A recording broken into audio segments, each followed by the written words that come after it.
Before we run out of time, I know both of you wanted to mention Mr. Gerrard, who's the impending new manager at Rangers Football Club in Glasgow. A huge risk, says David Walsh in the back page of the Sunday Times. In agreeing to manage Rangers, he will need all of his footballing know-how to thrive at the heart of one of the game's most volcanic rivalries. And he then goes into, there's a lot of his research here is basically leaning on Mark Warburton and his tenure in charge of Rangers, ill-fated that it is. But it seems that pretty much anybody who goes in charge of Rangers, until things change rather drastically in Scotland or indeed at that club, all tenures are going to be ill-fated if you're a manager. Stephen Gerrard be damned. I said it to you outside, Richie. I would see it as I don't think it's a huge risk for Gerrard, because I think he can bounce out of this with a sacking if need be in 6 months' time, and he's still a kid in terms of coaching, and I think he's such a big name. Other clubs will be interested in him. I see it as a hugely cynical exercise by Rangers owners, who it's a sop to supporters who are they see their team a million miles off Celtic, and let's wheel in a big name. And if we sack him in six months' time, we'll get another big name. They've gone through everything now at this stage. They've gone through the manager who performed well in the Championship with Warburton. They've gone through the unknown foreign manager in Pedro Caixinha, who they think might do okay, who ultimately does nothing. And then they've got the steady pair of hands in Graham Murty, who again will do, comparatively nothing compared to Celtic. Now they've got the big name. It's bound to work out now, damn it. But that's all they've got, is the big name. I mean, Stephen was coaching Liverpool's under-18s, and I would have thought the normal procedure for him would, and it's a brave move by Gerrard in the sense that the hostility in Glasgow and the hostility of losing an Old Firm game by 4 or 5 goals is going to be pretty raw, and he's exposing himself to that, and that's the immediate future, looking at the gulf between the two teams. I would have thought a more logical thing for him would be to stay close to Klopp, and this guy who is showing himself to be one of the great managers and the great coaches of world football at the moment. Learn from him, watch him up close, and maybe graduate up the backroom staff at Anfield, and then take the plunge, probably to a smaller, less hostile environment than that. He's gone right into, he's gone into the fire, and good luck to him.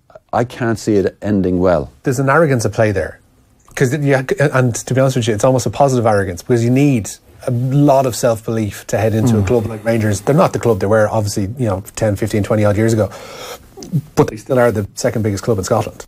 So you need to have something of a head about you to get involved there. He's probably looking at this as a win-win situation for himself, but I wonder, what strikes me, I'm not concerned about Rangers in the slightest. I'm concerned about Stephen Gerrard and his ambition. You want to see him back in Anfield within 5 years?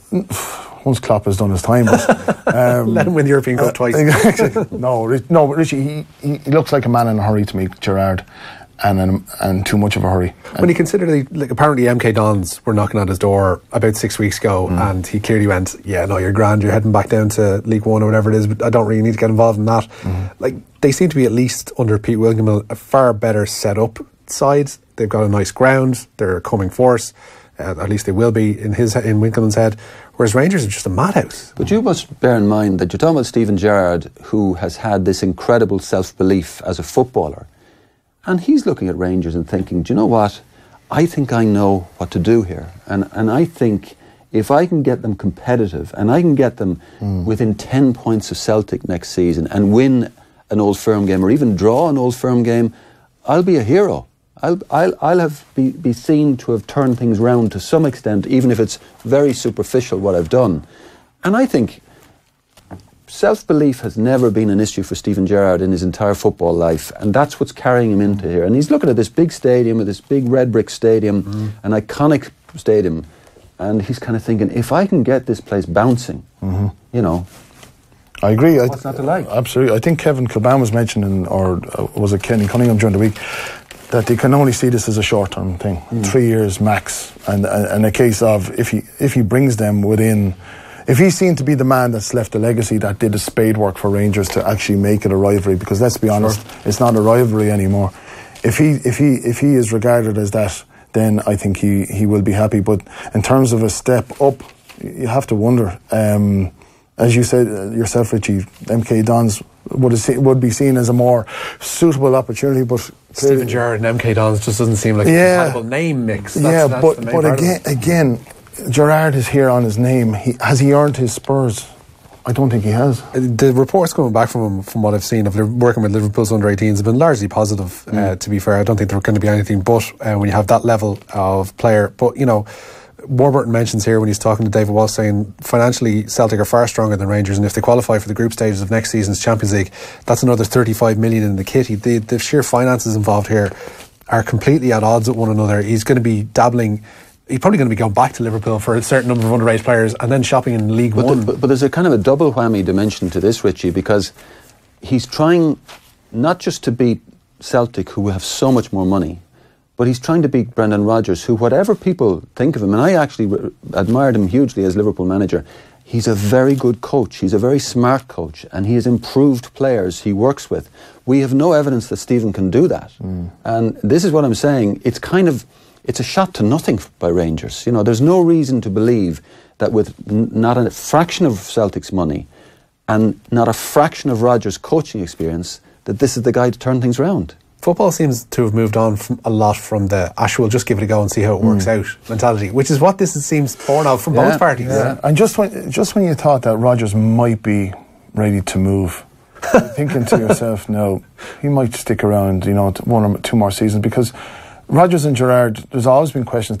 On the surface they got on well enough. There's obviously there was rumours, suggestions that all was not well, and obviously Brendan was telling Stephen that he wasn't going to be guaranteed a starting spot in the prior to him leaving for LA Galaxy and things like that. So there's a little bit of beef there, but I would imagine it's if Brendan Rodgers was getting complacent, or if his appetite was waning a little bit in Celtic, I don't think it has now. I think it's been replenished. Thanks a million for watching. If you want to subscribe, well, there's the button right there. If you want to see more videos, hit that down there.